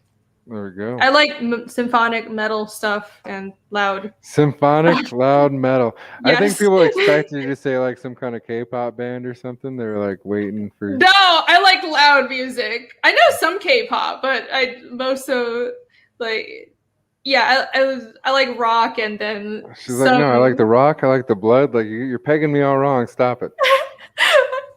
Don't assume. Don't assume. I know some K-pop. I like Block B, and they have a bit of a heavier sound. I like them, and also FT Island. They're more rock, and they're not like one of the more like the boy bandy groups. They're more of like a actual play music band, and FT Island is really good. But yeah, I'm more of like a symphonic metal or rock kind of person. Well, there you go. Yeah. What? Let's see. What projects is she dreaming about? So, is there any like future projects aside from Feindish? Is there anything else that you're cooking up there? You have any thoughts like kicking around? Feindish is the main thing I'm focusing on because it's a very heavy project. It's pretty intensive, and I know it's like this is a commitment for like years and years to come. And the only other thing I have cooking is actually a game idea, but that's not something I can make on my own. I thought of making it a comic, but then I realized it's something that would be better as a game. So it's a fairly new idea, but I think it's really cool, and it's something that a small development team can definitely make, but I need to find the right people, and because games are a little like, you can make an indie game, but it's still harder than like doing a comic. But it's like a far futuristic sci-fi, and I think it's pretty unique because it's more like a puzzle based game. So like again, like not a lot of characters, puzzle based. That's definitely something indie studio can do, and the concept is, I don't think I've seen anything this far futuristic. It's literally at the death of the universe. That's when the story takes place. I'm not going to spoil too much, but that's how far futuristic it is, and that's the only other thing that I'm playing around with. Yeah, and a couple like maybe short comics, but like I really want to focus on Feindish. Like if I have ideas, it's always like, how can I incorporate it into Feindish? So in the next 5 years, your plan is to develop out that property. Like, where do you see? I mean, especially after like the success that you've had with this campaign, where do you see yourself in 5 years with Feindish? I don't know. What would you like to see? I just want to at least like be able to sell just as much as the first book, and and continue making chapters. That's what's important to me. And as long as like I can maintain this success, I think I'd be pretty happy. And I know things take time, and I'm expecting it to take time, and I'm not like, oh, I expect I'll just be successful right away. So I'm very happy with how Feindish has done so far, and I just hope that people like what they get with this book, and they come back for the second one, because I really love this project. How much time have you like? Okay, so you started sending out, like, people have started getting the grayscale copies of the book. How much time from the start of the project to like starting to send them out? 'Cause I feel like you had a pretty quick turnaround on this project. Oh, it's because I finished almost everything before I even launched. Because I know like people have trust issues with, especially if it's your first comic crowdfunder. So I made a point to like finish everything, the whole comic before the crowdfunding campaign. And like the only things I had to do was I had a 4 extra pages to do because that was a stretch goal, and then the comic needed to be colored. That was also a stretch goal, so that was extra work that we weren't expecting to have to do at the beginning. But that's why the turnaround for book 1 was so fast. And book 2 is gonna take some more time because I'm just starting to work on it now. But but I'll set like a fulfillment date further along. It's like now I fulfilled book 1 and I want people to be able to get book 2 soon after. But like sometime next year is going to be when I fulfill book 2. So ideally, how many chapters a year would you like to be dropping? I want to just start out doing 2 a year because I have a day job, and it would be a little faster if I didn't have a day job, but I have other commitments. So I'm just like right now I'm just hoping to do 2 a year, and ideally if I was doing this full time I want to do quarterly, like 3 a year or 4 a year. But I do really big books, so book 2 is going to be about 75 pages. So book 1 was 50 pages, and I realized I actually want to do bigger chapters from now. So every book is going to be around 70 to 75 pages. So they're big books. It's not like it's going to take me half a year to do 20 pages. So it's this for book 1 is 50 pages, and I have extra content in the back, so it's a 60-page book. 60 pages. That's the thing. Like that's why everyone should go back at. I mean, like because the grayscale book is $15 for 50 pages. Like you can barely walk into a comic book shop and like get like even a like I don't know like a Valiant or you know what I mean, like a lower tier. You can't buy a lot of books like that. Not for that cheap. Yeah, people said it probably should set it higher, but I was like, it's all right. It's all right. I feel like right now it's more of I wanted to build an audience, right? And it's not like I'm losing money. So I think what I want is to make the book accessible to people and show them what I can do. Yeah. Well, I think you definitely showed a lot of people what you can do. I can't wait to see like all the unboxings, especially like with the wood carvings and stuff. That is gonna be something else. Yeah, that'll be cool. I have to hurry up and get it done. That's gonna be really funny when you're like 60 and you're like have this like you're like a super fast wood burner. Yeah, that would be various great. Campaigns from all the years. Yeah. I'll be seasoned. You should do some of those on your YouTube channel.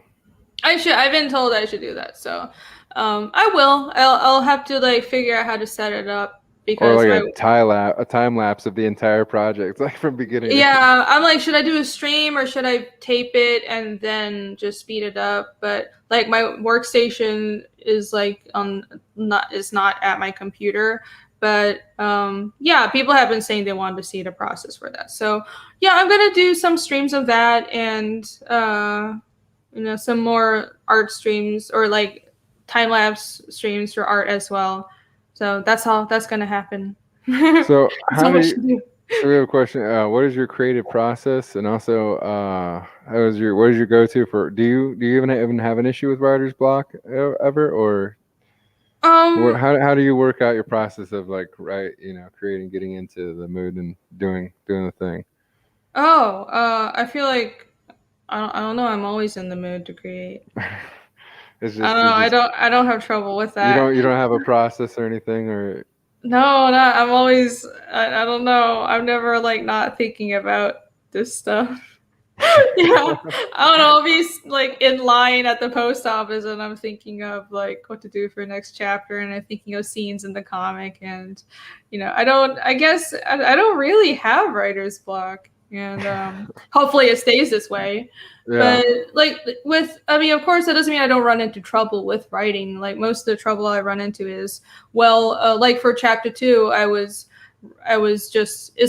felt like it wasn't perfect enough for the longest time. I was trying to figure out, how do I add like an extra emotional grounding to it, and like how do I make this scene better, and I just feel like this one scene could be better, and then how do I solve the problem? And if this scene, I don't need a whole page for this, but then I also need a page turn on the next page, so I need to combine these 2 pages previously. If you do comics, you know what I'm talking about. So it's like problem solving and working out the kinks, and like, oh, this thing in the story doesn't line up. I need this character to be at this location within a day, but real world travel times, because I have a map, it would actually take them a week. So how do I make this happen? So it's like making like continuity and making things make sense, and it's like details like that, and making sure that I have a theme for every chapter, and like the character arcs are clear. So I don't know, I'm a bit of a perfectionist, so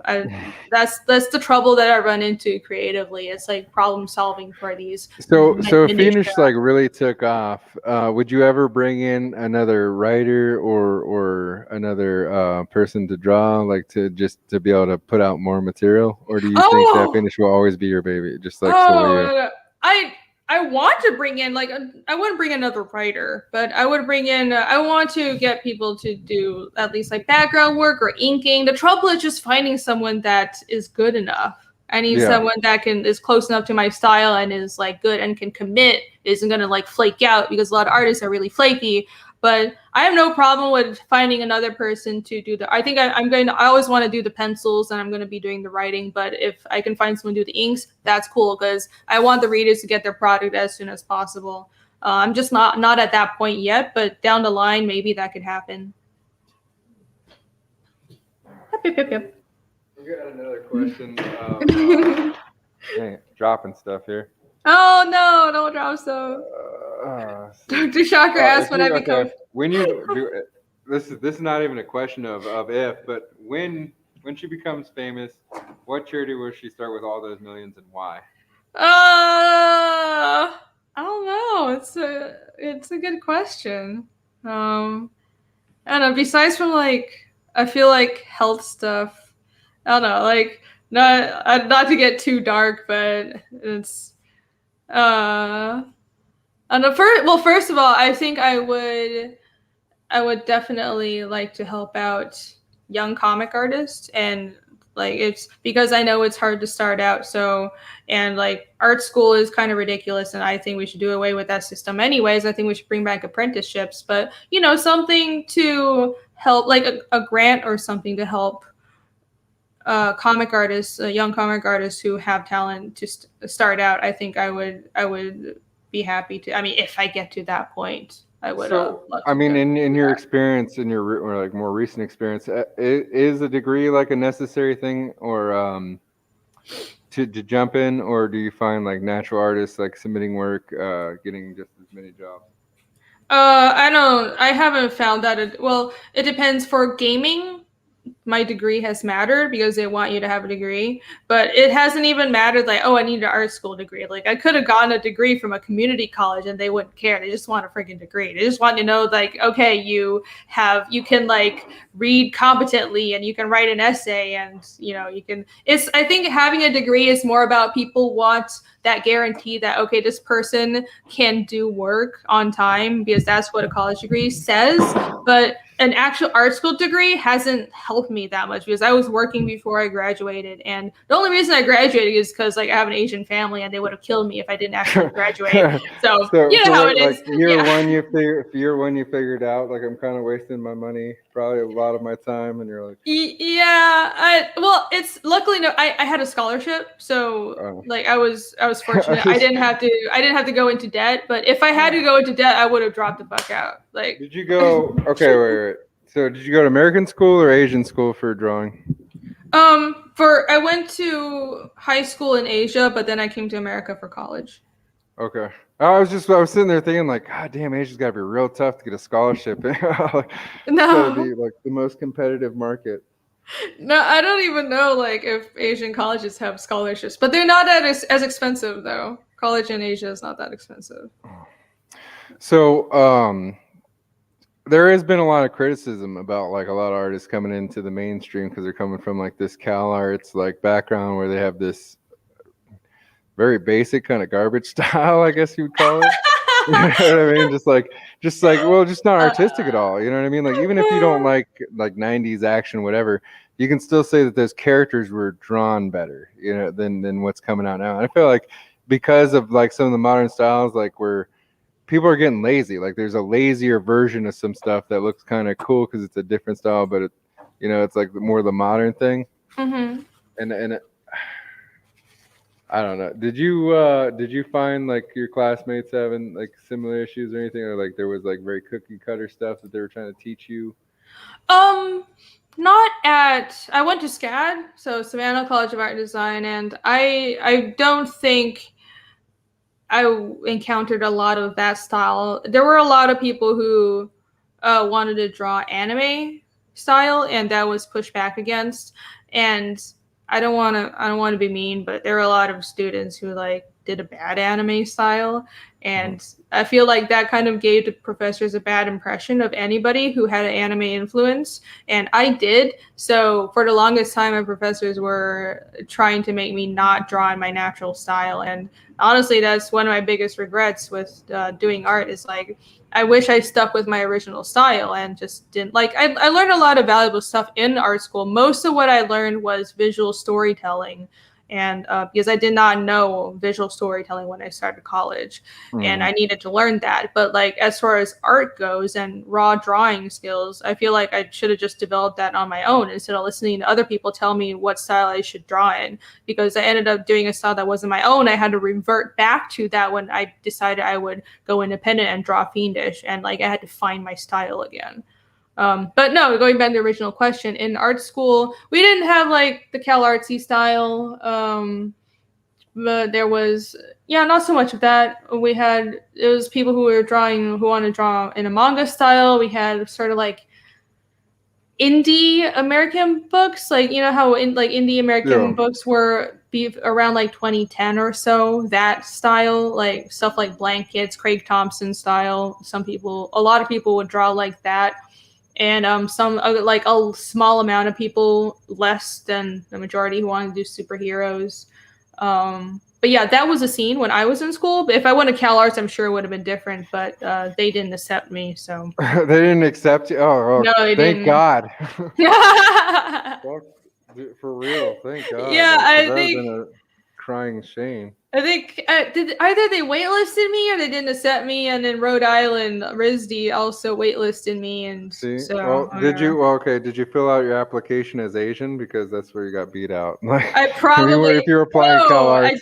I didn't, because I mean I don't know though, because yeah, they probably be like, there's too many Asians. Yeah, exactly. That's the problem. Southern California's got too much competition. Like you're just gonna. No. That's a tough crowd to like. SoCal colleges. That's so stupid. But yeah, whatever. What has been the most difficult project you have ever produced, and why? Also, do you ever incorporate life experiences into your work? Ooh, difficult project.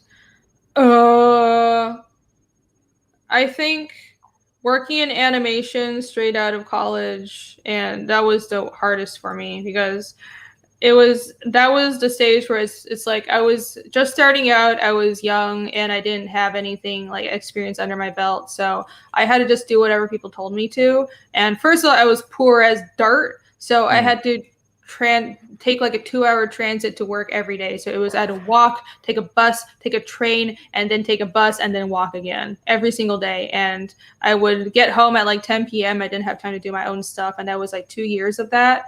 Wow. Also at the animation job, it was like just kind of a bit of a startup studio. It wasn't like Cartoon Network or anything, so like we didn't have benefits, and then like they would make us work overtime unpaid for the longest time until they actually decided to pay us overtime.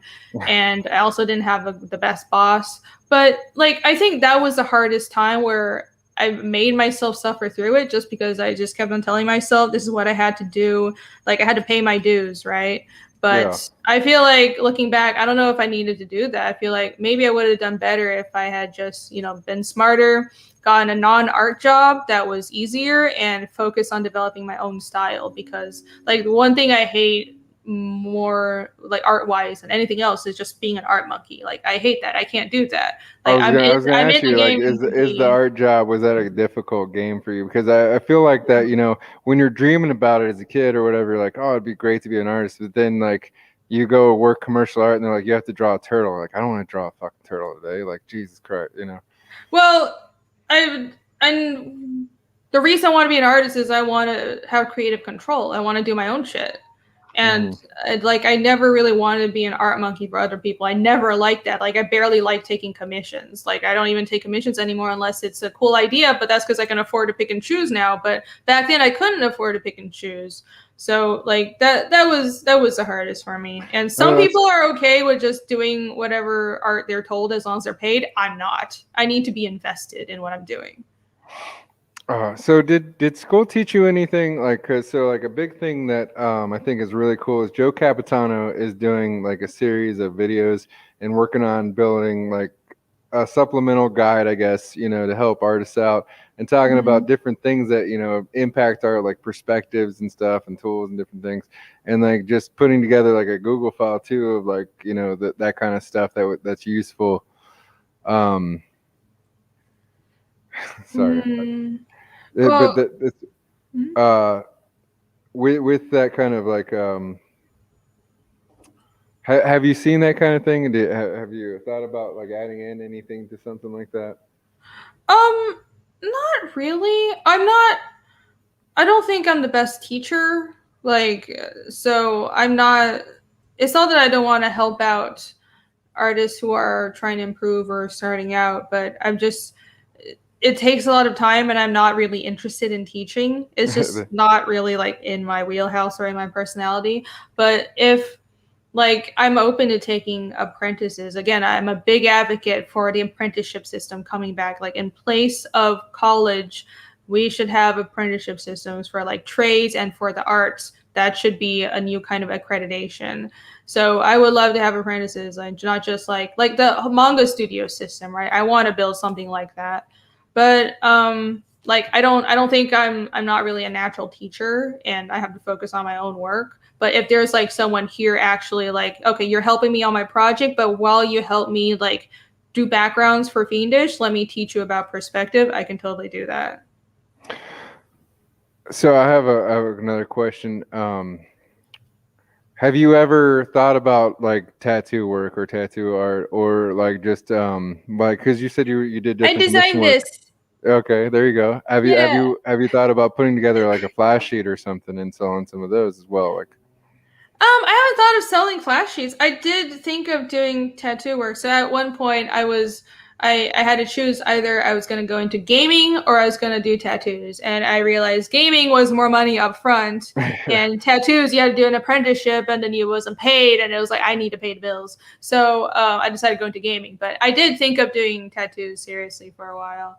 And I do like tattoos, and like I have a few, and I think to me it's an art form. So that's a really cool idea. I haven't thought of just like selling flash sheets, but sure, yeah, I'd do that. well, because yeah, I mean, you said I mean, there are artists. It takes a little bit of time. Like you said, you start out kind of like a monkey, and you have to do a lot of work just to get the time, putting ink in the skin. But there does come like a certain point where you get to just be that picky person that just sets up appointments and does the art that's interesting to them, or that's a challenge. Yeah, that's the thing. If you want to do tattoos, you definitely have to commit to like, I'm doing tattoos. And at one point, I wanted to do it. I was like, my main thing will be tattoo. Well, I'll do like split my time between tattoos and comics. So I don't know if I would maybe after I'm done with Fiendish, I'll like do, I don't know, I'll branch out and do tattoos. How Why did not? what did your family think about that though? Think about what? About the how did the Asian half of your family think about the possibility of being a tattoo artist / comic book writer, as opposed to like an animator? Oh, I don't think they care. I don't Yeah. know. Yeah, I think when I was younger, my mom was like, cause it was more of like, I went to like a school that had a lot of really toxic parents, and it was like rich people's school. I don't know how else to put it, but it was like kind of a bunch of diplomats kids and rich people's kids, and like they would be so competitive and backstabby, and they were always comparing each other's kids. It was the worst kind of environment to be in. And like the teachers had a problem with me doing art because they thought I would be a failure, so they would complain to my mom, and that would piss my mom off, so she would get pissed off at me, and then the other parents would like talk shit about other people's kids. It was like I didn't have a good time. But like my family themselves, they don't really care. Like they've first of all, they've accepted that I'm the weird American one. So they've accepted like, okay, she's the weird American one, so she's gonna break some rules. But also like they're pretty open about that stuff. So I think they're, as long as I'm making a living and they know I like to produce art, and I'm doing art, and people like my product, I think they'll support it. Have you shown your family your work? Or, like, have you gotten any response from, or like heard anything? Or because I would be, as soon as I post a book, I would send that right to them. I'd be like, "There you go, look at this." Oh yeah, they know my stuff. They're very online, so they don't speak English, my Taiwanese side, but. I don't think like my style isn't their thing. Like every time I show my mom my work, she's like, "Oh, this is so angry, and why are there people getting hurt?" And it's like, "Cause it's action and blood, and I like monsters." But like I don't know. They like that it's detailed, and they don't know anything about comics. But I think they just care that if I'm paying the bills, and you're just doing you're doing the thing. Yeah, I'm doing the thing, and I'm not starving, so that's cool. Yeah. Well, I mean, it's difficult even as a professional. I mean, we're seeing it on Twitter. There are people talking about it. I mean, it's not quite as bad as like UFC, where there's like a UFC fighter selling like the motorcycle that they won to like pay their bills, but like mainstream comic book artists are not necessarily getting paid top rates as an artist. Like being a commercial artist, there's so many other places to go. Oh no, dude, that's among several other reasons. That was one reason I had to leave Marvel, because they were just not paying me enough. Like I had to just totally just crunch all the time to do like one book every month, and even that they were barely paying me enough to pay the bills and live in America.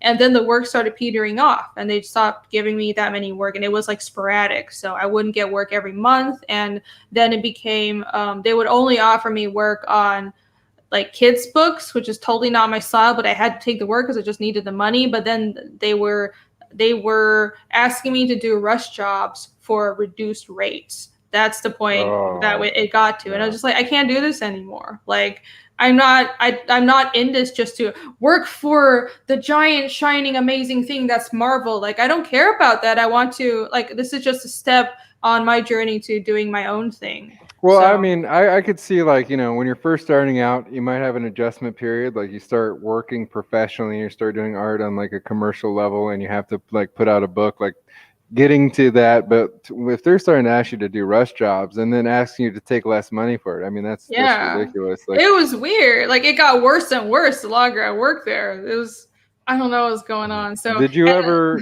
look at like IDW or any of the other, like some of the smaller ones or anything when you were? No, I considered going to Image, but then I found out that even with Image, basically you have to do the promotion yourself, and you have to pay them to do the first print run of your book.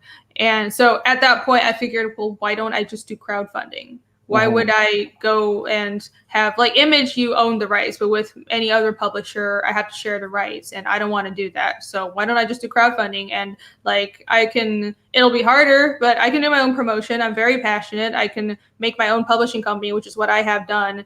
And that I'm not averse to doing some more work as long as I get to do my project how I want to. So that's why I decided I wouldn't go to a publisher. Do you think that all those reps that you did, like in all this crunch times, like do you think that's improved like your ability to like do your projects that you're doing now, like for yourself? I don't know. I feel like I can draw fast if I have to.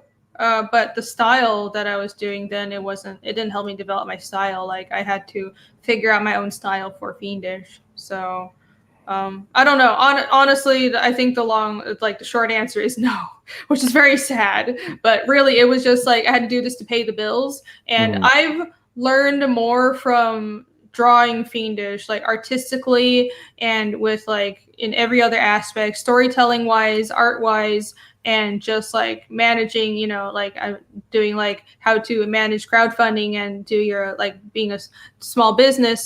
But most importantly, like my artistic development, I learned more doing this than I did through art school, through like all my time working professionally for animation companies, for Marvel, like just doing this project on my own and pushing myself to make this, like perfect this work and doing all the research and like getting the feedback on it. And this whole development process, like this has been more educational to me than what all this other crap has, what like people told me I should do, right? So, like in your journey to like develop your style, are you like in the wax on, wax off phase? You think like where do you think that this book like jumped you to, and as far as like developing your noted like what is going to be your style? You mean like where? Like where you feel like this is 100% like me. I'm not guided by anything. Like, this is like how I do like my thing, or like where you feel like you're like confident, like you have it sharp, you have it good. Like this is like the definitive you. Oh, I think chapter one is, I think it's good. I'm very proud of what I did in chapter one, but I think it's still not exactly the style that I want to go for. And like chapter two already looks different. And it probably is subtle. It probably is something that only like artists would be able to tell, but it's chapter two is already better. And I think this is a constant, it's going to be an evolution. So I think I've found the style right now for chapter two, and I think chapter three it'll be like, because it's more than just the way you draw faces. It's like the entire storytelling language, the pacing and the paneling, and that's something that I'm still refining for this project. So so yeah, I think that's a constant evolution, but with the storytelling aspect, I think chapter two is very close to how I want to do the rest of the project. And the actual art style is probably going to change, because you look at stuff like Berserk and this thing that was drawn over 30 years, and the style changes and artists naturally evolve. So, and I'm okay with that. And I built this project to be able to evolve if my art changes. But what matters is I believe in the theme and I believe in the story. So this isn't something I'm going to get bored of. Yeah. No, I don't think you possibly could. We have another question. You're 26 now. If it was possible, if you could time travel, what advice would you give yourself when you were 16? Professional advice. Well, I'm not 26, but if I could give myself advice when I was 16, it would be stop caring about what other people say. Do your own thing. Yep. That's some pretty solid advice, I feel so, like personally for me, but it's just like how I was when I was 16. I really cared too much about what other people thought. It was like, even though people have told me that it seems like I'm very, I was very insistent on, well, I want to do art, I want to do comics, and I've always been insistent on, like, this is my path. Honestly, like what I said in college, the fact that I let what my professors told me, like, this is the style you should take, or just like I would see the way my peers would draw, and I would think that, oh, maybe I should draw more in this style instead of stick with what I used to have. I think like I regret doing that, and I feel like I should have just had more confidence in myself. So some campaigns have added like a musical element to their stuff, and Bronx Beats made me think about this because he's a beat maker. Cool. Have you thought about trying to do like a musical accompaniment to like your books? Not really. I'm musically challenged. So no, but I love music, but I can't make it to save my life. It's if like what's funny is, so because I have a constructed language, and I've been writing some like poems and songs in my constructed language for my story. There's only one that's really solid so far, but I'm going to have more. If like I have thought of getting people who can make music to make those, like actually make those songs in the future, but like not right now. It's not something I can do on my own because I don't really do music. Yeah. I don't know. I write like the poems and I like sing it to myself. like an idiot. Well, there you go. I mean, that's one thing. Because you got like you got your Star Circuit campaigns, right? Like that. Yeah. Who's got Volsto Vlad? It's a big channel. You should check him out. He does like synthwave or whatever. But Huh. Volsto actually did like he made an album. He released an album of all songs that he just produced for CG. Oh, cool. So they're just That's on pretty different CG awesome. projects or whatever. I think that's one of the things like with the oh man, it's a good thing that you're like an animator because I think like one of the things that hurts some of these projects is the trailers, Yeah. and just like even if it's just a minimal amount of animation, like makes a huge difference, and then you get like a good popping song to like carry it through. Yeah. Yeah, that's true. Well, I didn't animate any of my trailer, but it's more about just like telling a story with it because I wrote out the narration in the trailers from the point of view of my main character, and I found music that just like fit it really well. But like even when I'm drawing the comic in my head, I'm thinking about like scene cuts, just like in animation. So I think that helps when you're making a trailer to be able to think like that. It's like, yeah, this is basically like I'm doing an anime trailer, but it's just not animated because I don't have the time for that. Was there anything that you really dug like when you're doing your animation? Was there a project that you like were having? You said it wasn't like the craziest job in the world working for the anime people or animation people, but like Yeah. was there a cool project that like, sticks out in your mind like when you were doing it? Oh yeah, the last project I did that I can't talk about, but Right. Shit. it's yeah, I know, but it was the one that that was what I was working on last year.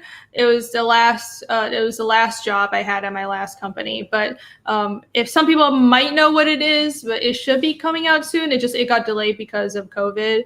But it's a Marvel show on Hulu, Oh, and okay. yeah, so if you keep an eye out for that, that's the last show that I worked on, and I did like a bunch of things on it. I was like storyboards, character designs, backgrounds, and I really actually enjoyed doing that. It was a kick-ass show, and it's tons of fun, and I think I'm very proud of that one.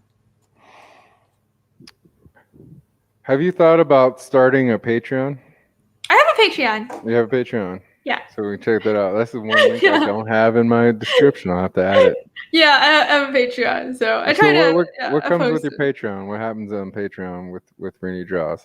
Oh, it's like basic stuff. I do a monthly shout out and I do monthly fan art. So if you pledge at $5 or above, you can pledge at just like $1. So if it's $1, then it's just you get the shout out and I post like my in progress work for my comic. Like my Patreon is all about my comic as well. So I post like my sneak peeks and behind the scenes stuff, and that's for patrons, exclusively for patrons. But $5 and up, you get to vote for the monthly fan art contest or not contest but monthly fan art request. And then for like the higher tiers, if you pledge at $20 or above, you have access to like a whole folder of the pages that are done so far, so you get to read the comic for free because you're paying me $20 a month. It's like I just have the comic up and you can see all the finished pages as they're getting done. You get the real sneak peek. Yeah. So you get like the full sneak peek because instead of just snippets. So yeah, that's my Patreon is also all about Feindish. Bronx is late to the show. I don't think your mom would have a problem with the fact that you have tats. You said that your family accepted that you're the crazy American side. Yeah. They don't care. They don't. But I mean, care. I don't even know. Is tattooing like a big thing, like a negative thing in Taiwan or in China? No, it's not. I didn't think so. I know like in Japan there's some negative like connotations to it, but not like I didn't think in China it was the same.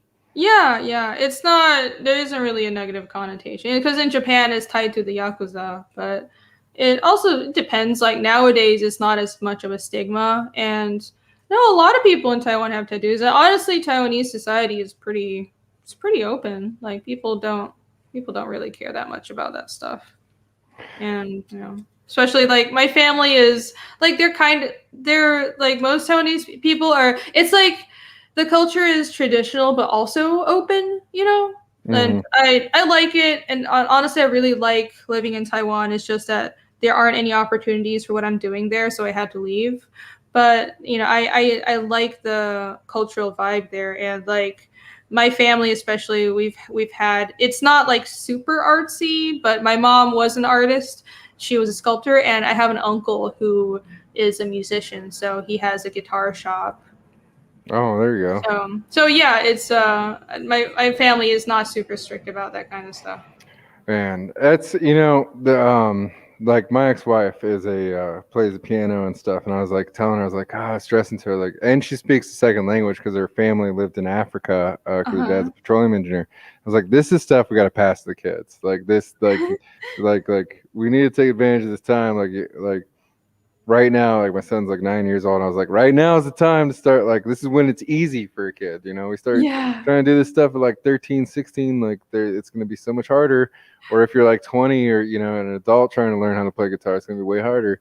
We should do That's it. true. Like, is there is that like in your future, do you want to have kids, even like do you want to have a family, and if you do, like is that something that you hope like to see like pass on as like an artistic thing? Is that Yeah, I mean, I'm not even in a relationship, so I'm not thinking about a family. Like, I feel like comics are just my whole life right now.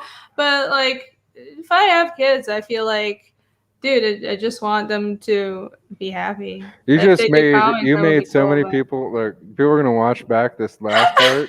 You made so many people like, oh, she's single now like now the comments on this video are gonna be like, what? I'm just like, check her out on Twitter. You have to hit her up on Twitter. Maybe if you back the book, you might be able to like put a message on IGG to her. guys, I'm single because I'm too busy with comics, okay? But I've also had just really bad luck with relationships. But like, yeah, it's not like I think it would be nice to have a family because it's one of those things where like it's hard when you're old and you don't have a family. But at this point, I'm like, yeah, I think I would like to, but it's something that's I have a few more years to decide. Yeah. But maybe I'll adopt or something. Like I think I would like the experience of like developing a person, right? Because that's what it really is. It seems like it's like a magical experience. Well, you're So getting an offer from Doc Shocker now. Doc Shocker's okay, actually we haven't even met yet. no, I know, but let me pitch you to him. Let me pitch because look, this is a man. This is a man. No, this is a man of means. He owns a couple of businesses. He lives in the southern side on the East Coast, right? I don't want to give too much information on that part away, but he lives on the East Coast, right? He is a well-off man. He has a couple. He owns a couple of companies. So like we're you might Cool. you might be sitting well, and he works with the music industry. I'm just That's cool. That's impressive. that might be I'm just saying he's like my age, but Impressive. Cool. Well, look at that, right? That's right. Go ahead. Leave a comment at the end of this video. Go ahead, hit Irene up on the Twitters and all the various places. I mean, I think if you want to get her attention, she's so busy with the book. If you want to get her attention, you might have to purchase a few things. that would help. I am very busy, but it's always appreciated. You should get the book. It's a really cool book. You should get it. Leave a little note. Well, it has been 2 hours. Oh my gosh, it has been. I really appreciate your time. Is there anything that you would like to conclude this with before we jet out of here, ma'am? Man, yeah, it doesn't feel like it's been 2 hours. This has been a great talk. I didn't really know what to expect, but this was like super in depth, and you asked some really good questions, and I feel like this is like a full-scale interview or something. So I really appreciate the talk and you having me on. And even though I was trapped at the post office, I was late, but you still had me on, and we had such a great talk. So, geez, I think the only thing I would end on, I guess, is if there's anyone who is starting out and who is looking to make comics or make any other creative endeavor. If I think no matter where you are in the development process, you should go forward with it. Like, I know what it's like to have an idea and to start from scratch. And I know like the beginning is the hardest part, but it gets easier. And if you have an idea, you shouldn't. You should put it out. And it's the more the once you put it out, the longer. With more time, the easier it gets. You know what I mean? Like, I'm not putting this in the most eloquent way, but the first step is actually doing the work and putting yourself out there. And I think there are people who support indie work, and I want to see more indie work out there. So what I'm saying is, if you have an idea, you can do it, and I believe in you.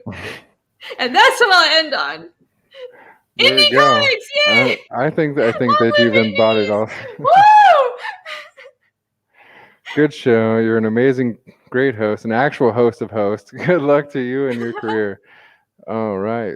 Well, ma'am, with that, I think I'm going to hit the outro music. Thank you for being a guest. Real quick, though, can maybe we expect to see you on here again in the future?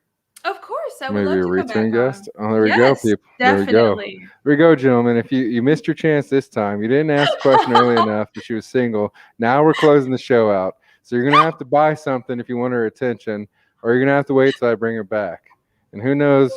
Yeah. Who knows? Thank you.